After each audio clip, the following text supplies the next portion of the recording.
एक ही उत्सुकता है कि क्या उच्च न्यायालय के निर्देश क्या हुआ और माननीय कवासी लकवा सदस्य को माननीय उच्चतम न्यायालय के निर्देश के तारतम्य में सभा की कार्यवाही में अनुमति बाबत माननीय उच्चतम न्यायालय द्वारा स्पेशल लीव टू अपील दिनांक 3 फरवरी 2026 को कवासी लकवा सदस्य अंतरिम जमानत का लाभ दिया गया।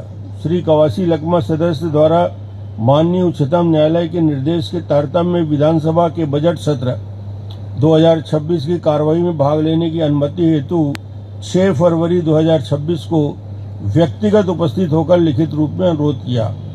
माननीय उच्चतम न्यायालय द्वारा आदेश कंडिका 10 की उपकंडिका 7 के अनुसार जांच की अवधि के दौरान और या यदि जांच के दौरान याचिकाकर्ता की विधानसभा में भागीदारी के संबंध में राज्य विधानसभा के माननीय अध्यक्ष द्वारा उचित फैसला किया जाएगा।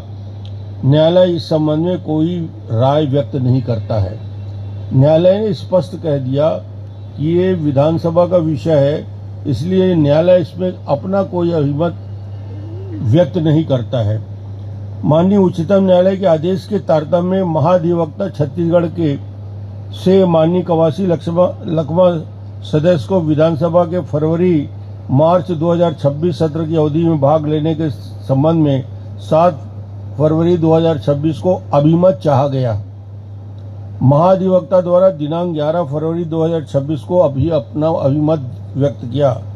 महाधिवक्ता छत्तीसगढ़ की अभिमत अनुसार माननीय कवासी लकवा सदस्य को निम्न शर्तों के आधार पर विधानसभा के फरवरी मार्च 2026 सत्र में भाग लेने की अनुमति प्रदान की जा रही है।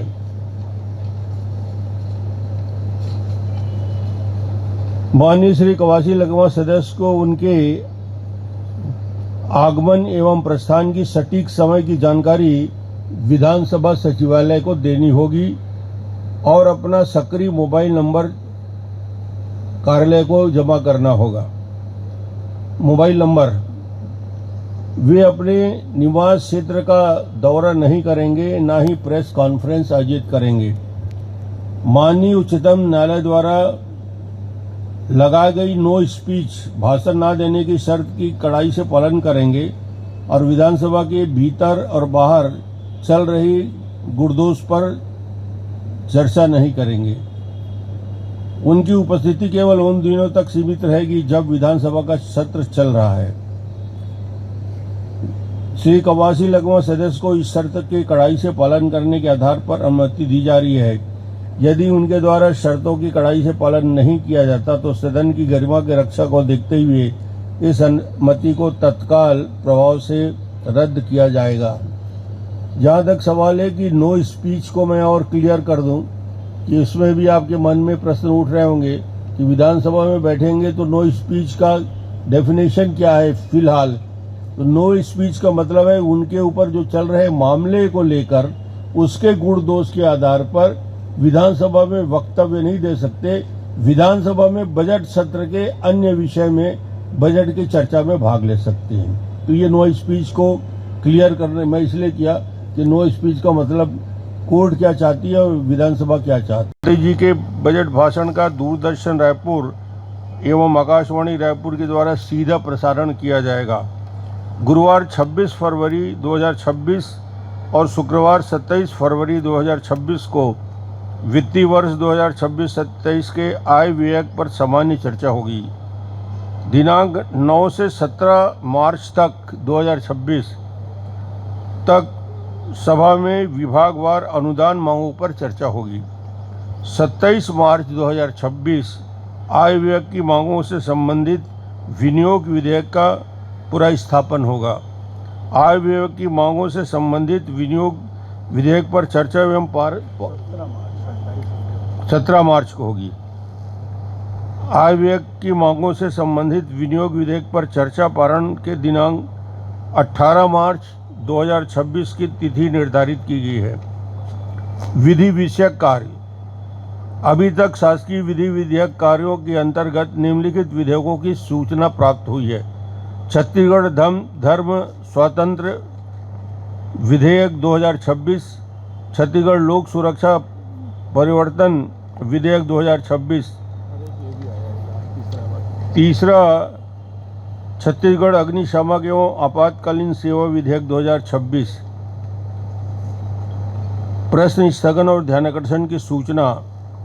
इस सत्र के लिए माननीय सदस्यों से अभी तक प्राप्त 2813 सूचनाएं प्राप्त हुई है, जिसमें 1437 तारांकित और 1376 अतारांकित हैं। अभी तक माननीय सदस्यों से ध्यानाकर्षण की 61 सूचनाएं, नियम 139 के अधीन अविलंबनीय लोकमत के विषय पर 1 सूचना, अशासकीय संकल्प की 13 सूचनाएं, शून्यकाल की 9 सूचनाएं, याचिका की 112 सूचनाएं प्राप्त हुई है। जो है बहुत ज़्यादा मुखर रहा है, पर्टिकुलरली जो गवर्नर का एड्रेस है उसको लेकर के। और बहुत कई बार ये होता है कि उनको बोलने नहीं दिया जाता है या असेंबली चलने नहीं दी जाती, तो इसको लेकर के कुछ आपके विपक्ष या बातचीत ऐसा कुछ की स्मूथली चले ताकि जो पब्लिक मनी है उसका ठीक यूज हो सके।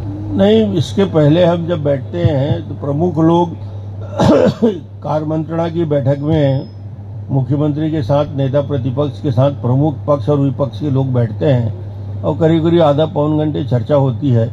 उसमें इस विषय पे बात होती है कि छत्तीसगढ़ की जो मान्य परंपरा है, परिपाटी जो रही है, गवर्नर स्पीच हो या मुख्यमंत्री के जवाब की बात हो या स्पीकर खड़ा हो, ऐसे मौके में व्यवधान नहीं होना चाहिए।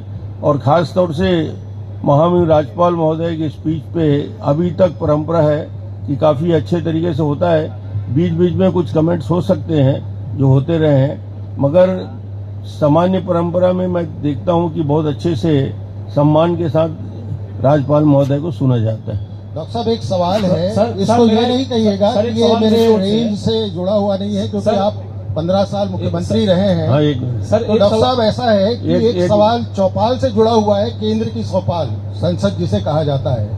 वहां अभी बीच में लोकसभा में कुछ ऐसी गतिविधियां हुई जिसको लेके सदन के नेता को इसकी सुरक्षा को लेकर के सवाल खड़े हो गए, और उसमें जो लोकसभा के स्पीकर ने व्यवस्था दी, उसके बाद स्थितियां ये हुई कि स्पीकर के खिलाफ ये अविश्वास प्रस्ताव की तैयारी है।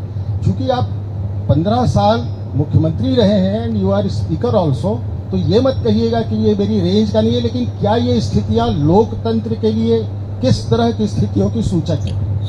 सर्वथा अनुचित है। हमने 24 तारीख को प्रस्तुत करने का है। सर, इधर डॉक्टर साहब बोलिए। कवासी लखमा की शर्तों में एक शर्त है निवास नहीं जाने का, तो उससे क्या तात्पर्य है? मतलब उनके जो गृह निवास है वहाँ अपने विधानसभा क्षेत्र में, निवास क्षेत्र, गृह निवास यानी अपने विधानसभा क्षेत्र। आपके राज्य की खबरें, आपके शहर की खबरें सबसे पहले जानने के लिए देखते रहें अमर उजाला। चैनल को सब्सक्राइब जरूर कर लें और पाएं हर अपडेट।